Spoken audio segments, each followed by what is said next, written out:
Rumble, show man, rumble. Third term loading. Well, fourth term too. Because we're doing a very good job. A very, very good job. And the Prime Minister is rumbling. Rumbling Jamaica and he's not fumbling. Rumbling and he's not stumbling. You see it is doing the Muhammad Ali. Yeah, dodging every blows. And then him take a uppercut. Boom! Knock up my golden teeth. Jesus God. I didn't know say the Prime Minister come with bombs. But I never know say the bomb when I come with about 12 million tons of TNT. Lord Jesus God.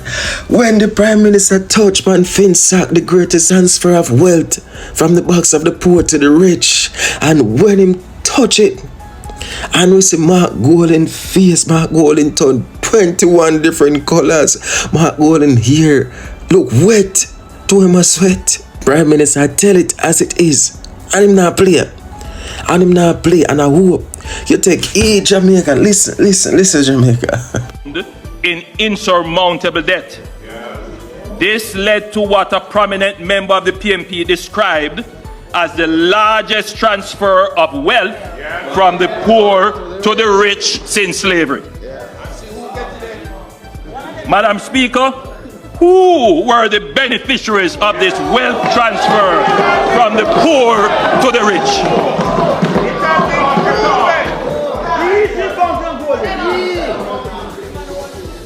Is there anyone in this house who was a part of this ill-conceived policy, whose business it was to profit from the great transfer of wealth from the poor to the rich?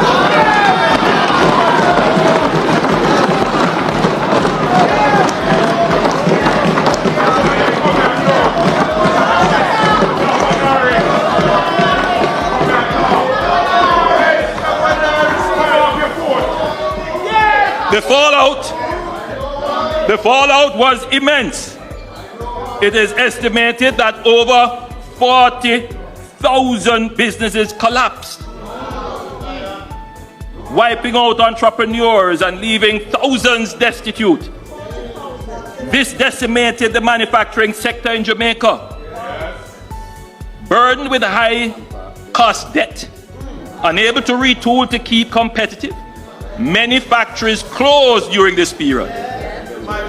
We recall companies like Thermoplastic, Highgate Food Products, Home Electrics, and others too numerous to name that could not survive the inhospitable climate that Finsack created.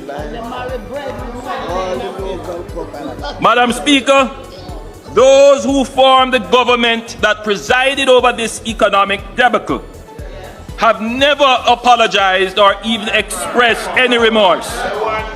Worse, they have the audacity to lecture this administration on how to run an economy.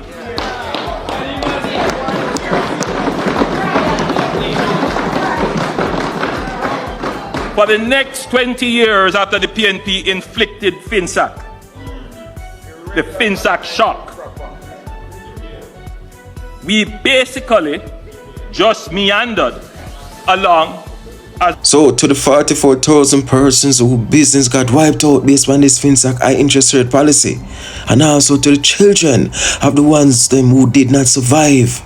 Remember the hardship that your parents went through, the embarrassment. Remember that this also helped to split the family in Jamaica.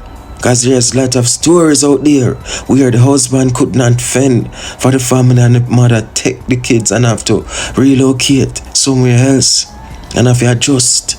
Yeah, based on this high interest rate policy, the so-called transfer of wealth from the backs of the poor, us Jamaicans to the tapanaris them, the high in society, the high on the stratifications of social mobility, and they say the money go to.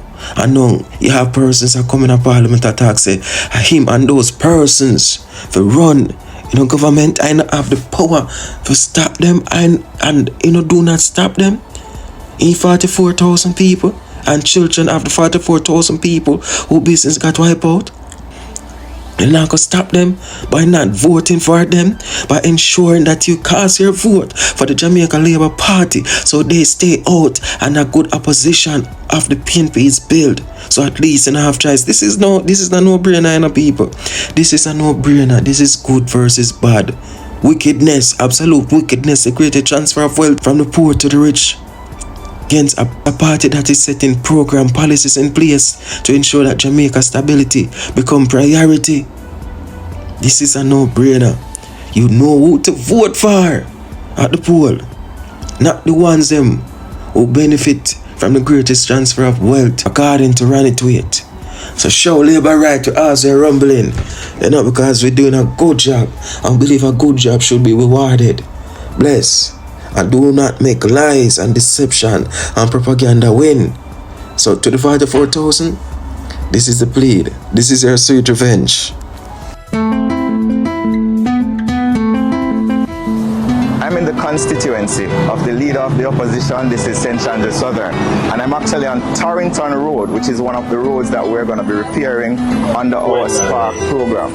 Now, this constituency has been controlled by the People's National Party since about 1970, and for over 2 decades was run by the former Minister of Finance, Omar Davis.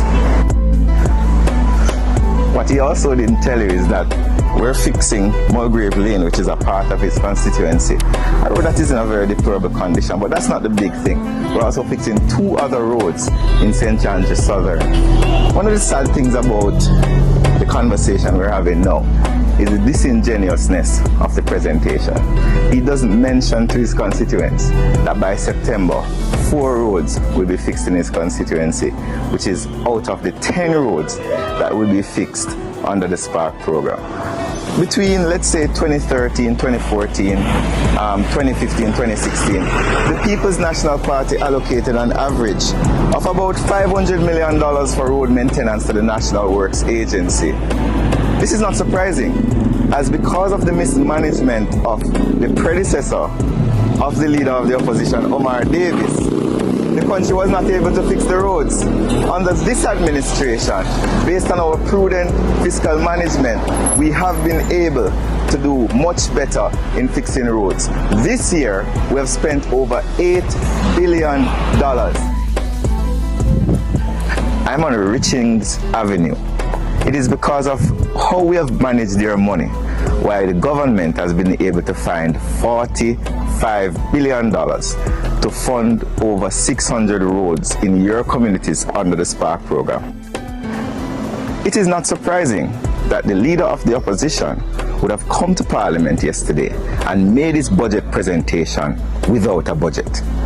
We know how to spend your tax dollars.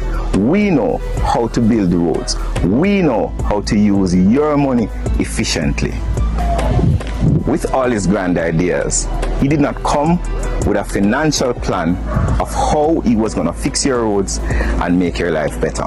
This government does not come only with ideas. We come with action. We know how to spend your tax dollars efficiently without raising taxes. The Spark program is not a borrow money program. It is your tax dollars at work. And I know I heard talk yesterday about the road maintenance fund, a fund that was never funded. We are spending at least 10 times more money on the roads than was ever spent by the People's National Party. So the next time you see an orange cone in the road, it means danger. It means you should not enter. The opposition leader's orange cone budget presentation is dangerous for your infrastructure, your roads, your tax dollars, and your well-being. Do not believe them. Do not trust them.